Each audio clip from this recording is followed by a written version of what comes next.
নবীর নূরের তৈরি না মাটিতে তৈরি? আচ্ছা, নূরের তৈরি হলে বেশি সম্মান দিয়ে দিলেন নাকি? সমস্যা তো এখানে, নূর থেকে তৈরি ফেরেশতারা, তাই না?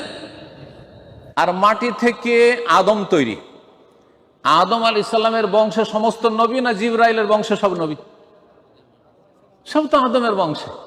আচ্ছা, নবী রসুল বেশি শ্রেষ্ঠ না ফেরেশতারা বেশি শ্রেষ্ঠ? তাহলে নবীকে যদি মাটি থেকে আদম সন্তান থেকে বের করে নিয়ে গিয়ে আপনি নূর পর্যায়ে ফেলেন, মানে ফেরেশতার পর্যায়ে, ওপরে উঠালেন না ছোট করলেন?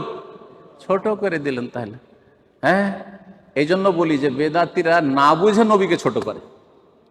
হ্যাঁ, যত নবী রসুল এসেছেন সমস্ত বাশার, এবং কোরআন স্পষ্ট করছে, কোরআন স্পষ্ট, ইন্নামা কুল, হে নবী জানিয়ে দাও মানুষকে, আমাদেরকে জানিয়ে দেওয়া হয়েছে কোরআন, ইন্নামা আনা বাশারুম মিসলুকুম, আমি তোমাদের মতো একজন মানুষ, বই কিছু না, মানুষ ছাড়া আর কিছুই না। কত তাগিদের সাথে, আমি একমাত্র মানুষ তোমাদের মতো, মানে কি আমাদের মতো সম্মানের দিক থেকে? নাউজুবিল্লাহ, কুফরি কথা। আমাদের মতো মানুষ মানে প্রাকৃতিক ভাবে তিনি মানুষ ওই রকমই যেমন আমরা মানুষ। প্রাকৃতিক ভাবে আমরা সুস্থ থাকি, অসুস্থ হই, তাই না? কখনো মানসিক অবস্থা খুব ভালো, মানসিক অবস্থা খুব খারাপ। নবী সাল্লাল্লাহু আলাইহি ওয়াসাল্লাম হয়নি? শোক, সুখ, দুঃখ, হাসি, খুশি, কান্না সবই হয়েছে না হয়নি? মানুষ মানে ছেলে মেয়ে মারা যাবে, হইতেও পারে, এটা নবীর মেয়েরা মারা গেছে জীবদ্দশায়, তাই না? মানুষ মানে বালা মুসিবত আসবে, আসতে পারে না? পারে না? আমাদের জীবন আসতে পারে, নবী সাল্লাল্লাহু আলাইহি ওয়াসাল্লাম জীবনে এসছে, আসেনি? বরং অনেক বেশি এসছে, আল্লাহ আরো বেশি পরীক্ষা করেছে। তারপরে নিদ্রা, ফেরেশতারা ঘুমায়, ফেরেশতারা ঘুমায়? ঘুমায় না। কিন্তু মাটির তৈরি মানুষ ঘুমায়। নবী সাল্লাল্লাহু আলাইহি ওয়াসাল্লাম ঘুমাতেন না? ঘুমাতেন না? হ্যাঁ না, 40 বছরের এশার উজুতে ফজর পড়েছেন, নবী সাল্লাল্লাহু আলাইহি ওয়াসাল্লাম করেছেন।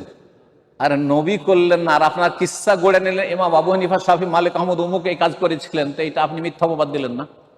তাহলে নবীর তরিকা বাদ দিয়ে তারা অন্য তরিকার উপর আমল করেছেন। হ্যাঁ, তারপরে যেই ব্যক্তি 40 বছর ধরে এশার উজুতে ফজর পড়বে, সেই ব্যক্তি স্ত্রীর হক নষ্ট করবেন, মালিকের হক নষ্ট করবেন।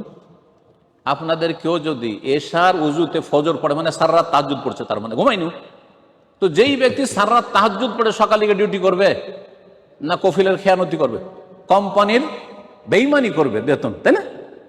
তো এই কাজ করেছেন আবু হানিফা। তো আবু হানিফাকে বড় করলেন না মানহানি করলেন? এই জন্য সবসময় আমি এই কথা বলি আমার আলোচনাতে শুরু থেকে, যারাই কোরআন সুন্নাহর বিপরীত বাড়াইতে গেছে কাউকে, তারা নামিয়ে দিয়েছে, মানহানি করেছে। এটা করবেন না। কোরআন সুন্নাহতে যথেষ্ট সম্মান দেওয়া হয়েছে, নবী রসুলকে যথেষ্ট সম্মান দেওয়া হয়েছে, আর আইম্মায়ে কেরামকে আবু হানিফা, শাফি, মালিক যথেষ্ট সম্মান দেওয়া হয়েছে। তারা হচ্ছে নির্ভেজাল অনুসারী আম্বিয়া রসুল, কিন্তু তারা দল পাকাইতে আসেন। আপনারা তাদের নামে দল পাকিয়েছেন। দল পাকানো আবু হানিফা, শাফি, মালিক, আহমদের কাজ ছিল না।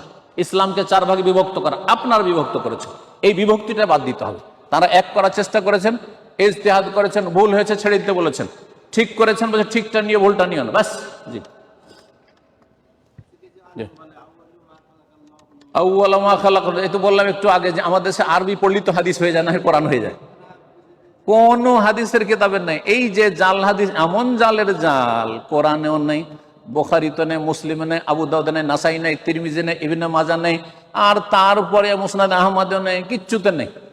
মিলাদের বেদাতীদের কিতাব ছাড়া এই হাদিসের হুদিস কোথাও খুঁজে পাবেন না।